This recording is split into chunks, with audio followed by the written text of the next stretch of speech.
We are going to be talking on trajectory planning. So imagine we have a robot here at point A and we want it to get to point C. Basically want the robot to move from here to here. There are different ways to plan your trajectory, but one of the most popular that we're going to treat in this topic is the cubic polynomial. So you can see it's curved in nature. Just to give you a good idea, look at this cubic graph. You can see how curved it is. So that's why we draw it like that. Okay, so back to the topic at hand. So just little information. Cubic polynomials for the robot to follow a smooth path from A to C, we have to place constraints on the way. These constraints are, as seen here, this is initial position at time equals to 0, and this is final position at the final time. This is initial velocity at time equals to 0, and this is our final velocity at time equals it at the final time. So these are just the variable names and another variable name. So now this initial position, final position, initial velocity, and final velocity, they have formulas. So this is the formula for position, this is the formula for velocity, and this formula for acceleration. Remember that velocity is the differentiation of position. So we're just differentiating to get to this corner, and we differentiate this again to get here. So that's all we had to do. Now we're going to use these constraints. These are our three constraints. Or rather, we're going to mostly be focused on just position and velocity. So we're going to use these constraints to get our coefficients, that is A0, A1, A2, A3. And in that way, we're going to come up with an equation that represents the trajectory the joint manipulator should take. So now let's work on a question. So this is the question we'll be looking at, this question. So we can see our robot is going from A to C. But as you can notice, there's a point B. This B is called a via point. So the importance of via points is they help to ensure that the robot follows a smooth motion. So that's the importance of this via points here. Okay. So now remember the goal. We need to find our coefficients A0, A1, A2, and A3 for the first spline, which is the spline coming from here to here. And we need to find the coefficients again, A0, A1, A2, and A3 for the second spline going this way.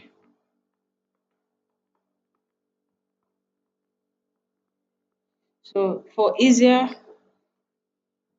understanding, I'm going to take it one by one. So we need to find this coefficient. And how did I say find them? I said you use the constraints, which are um, um, initial position, final position, initial velocity, and final velocity.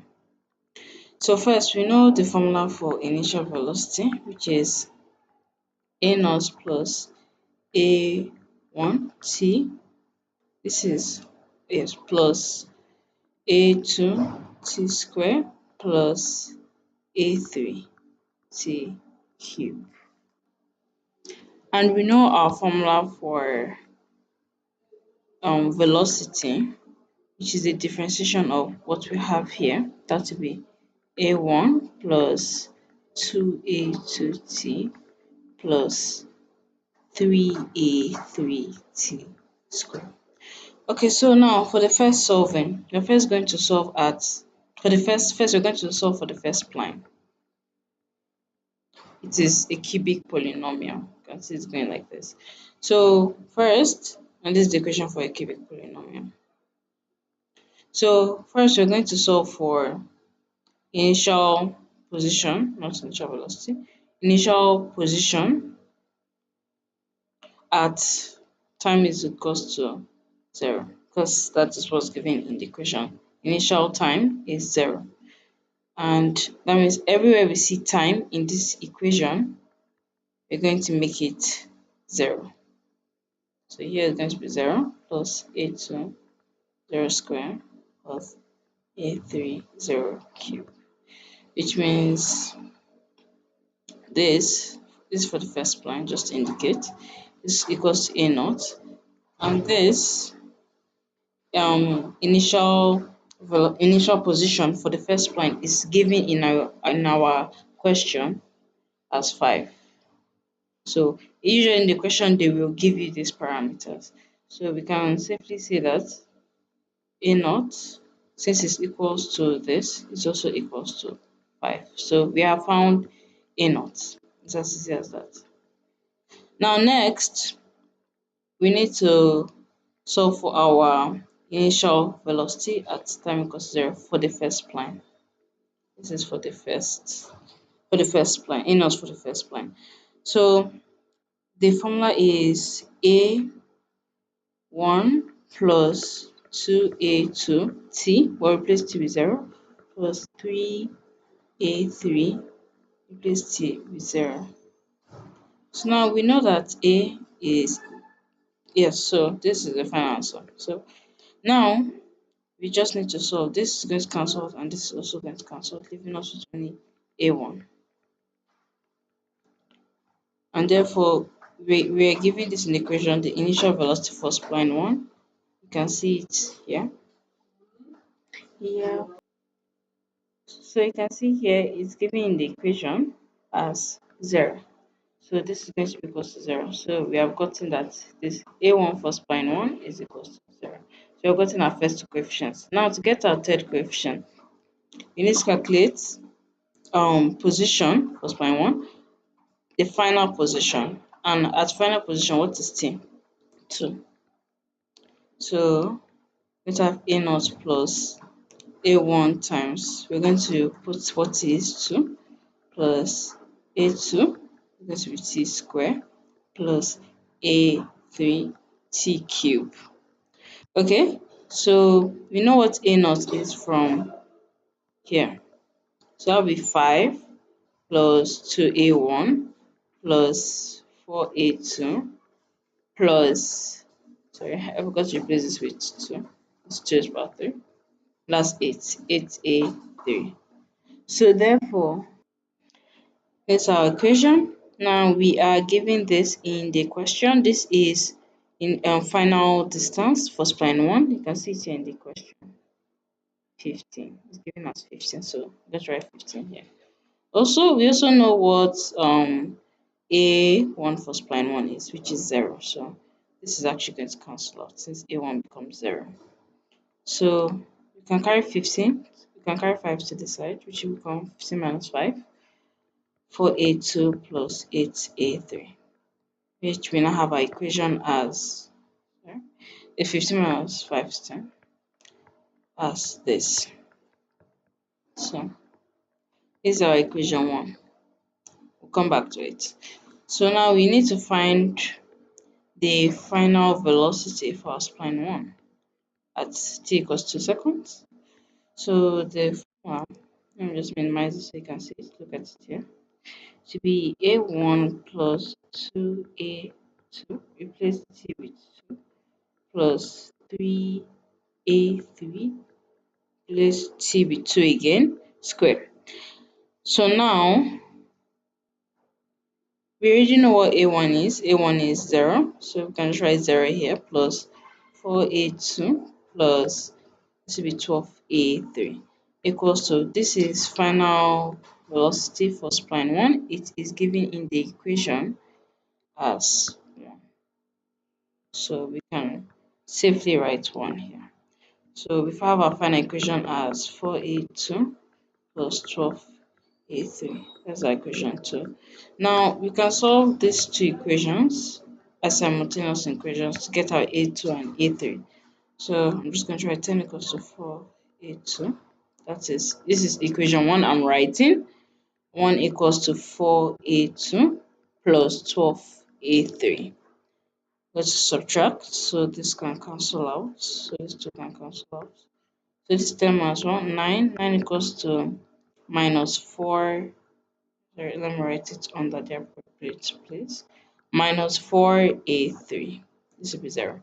So this is just going to leave us with 9 equals to minus 4A3. We can take divide 3 by minus 4, we are going to get that A3 is going to be equals to negative 2.25. So we have found our A3.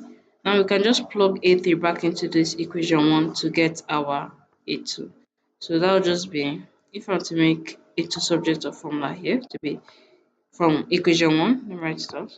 From equation 1, make A2 subject of formula. So that'll be A2 will be equals to 10 minus 8A3 all over 4 is equals to 10 minus 8 times minus 2.25 all over 4. So plug this into your calculator and you will have 7 as your answer. So therefore, for spline 1, we have A1 not A11, A12, and A3 for spline 1. This was equals to, sorry, let's go back. This was equals to 5, 0. Okay, just going to write here. 5 equals to 0 equals to 7. You can see it here. And equals to minus 2.25. So this is just for spline 1. Now we have to also solve for spline 2. So moving on, I'm going to write here second spline. Okay, so sorry, I forgot to write the equation. So for theta, that's distance, we're going to have at any time t, we're going to plug in these values. For position, the formula is A naught. So 5 plus A1, 0 times t, plus A2, that's 7 t squared. It will be minus 2.25 t3. And for velocity at any time in the system, it can be calculated as, starts from A1, 0 plus 2, here will be 2 times A2, what's A2, 7, t plus 3 times A3, what's A3, minus 2.2, minus 2.25 t square. Can just observe to be 14 t plus, and here will be minus 6.75 t square. So this is our velocity and this is our position. This will be the equation of motion for this trajectory system for spline 1. Now coming back to spline 2, again we're going to start at t is equals to 0 and begin solving. So this is for spline 2.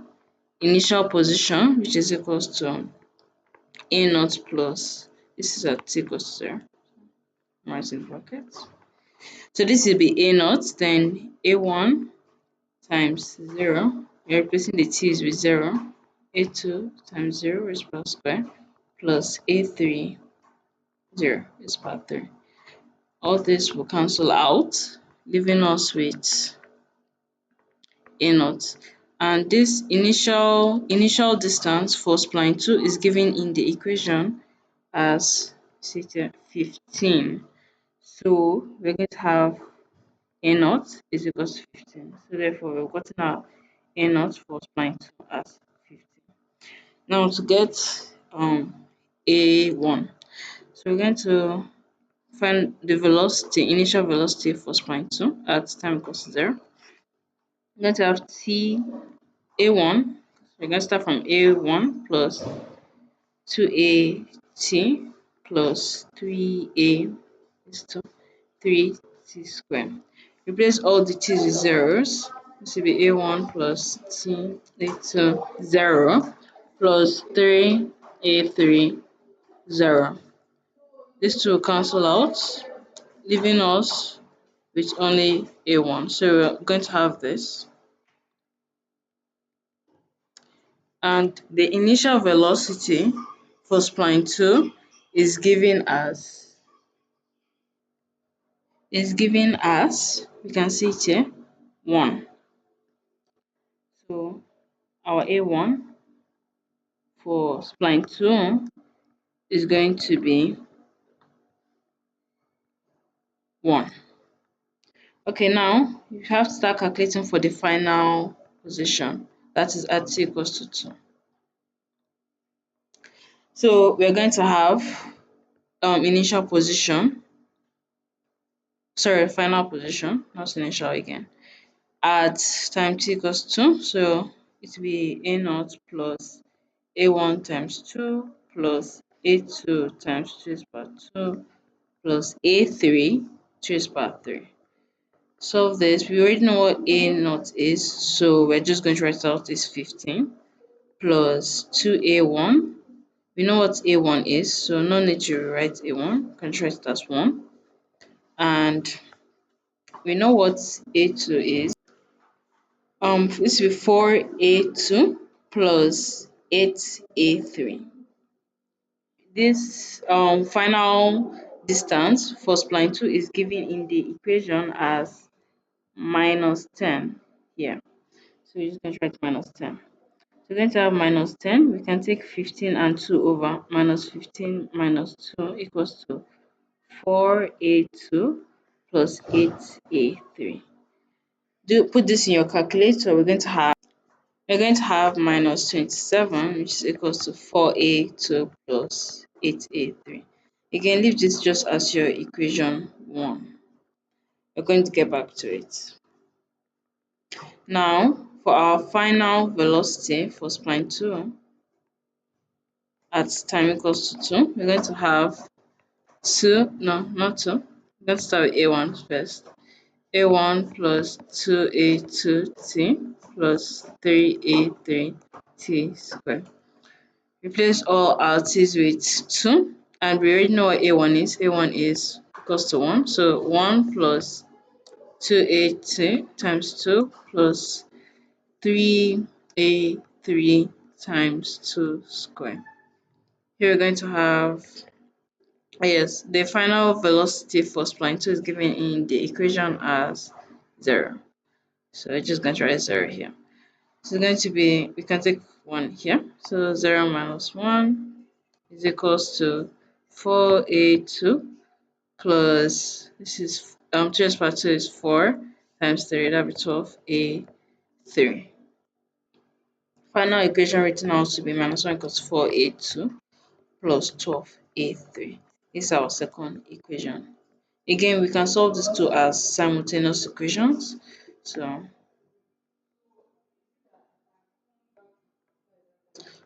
now we're going to have minus 27 equals 4A2 plus 8A3 minus 1 equals to 4A2 plus 12A3. You can just subtract this, so these two cancel out.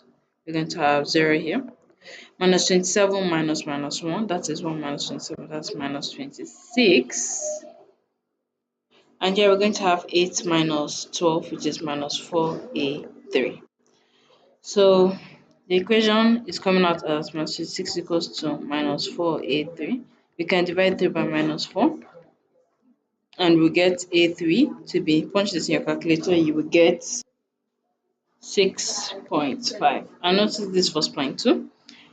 Then to get A2, sorry, we can just go back to that equation 1 and make A2 subject of formula in equation 1. This is our equation 1 right here. So I'm just going to make A2 subject formula there. So we're going to have A2 will be equals to minus 27 minus 8A3 all over 4. We already know what this is. So it's minus 27 minus 8 times 6.5 over 4. That's what we're going to have. Once it's in your calculator, we're going to have minus 19.75. This is for spline 2. So for spline 2, sorry, we have that our A2 naught, A21, A3 A2, A2 and A3 for spline 2. You can put it in brackets if it confuses you.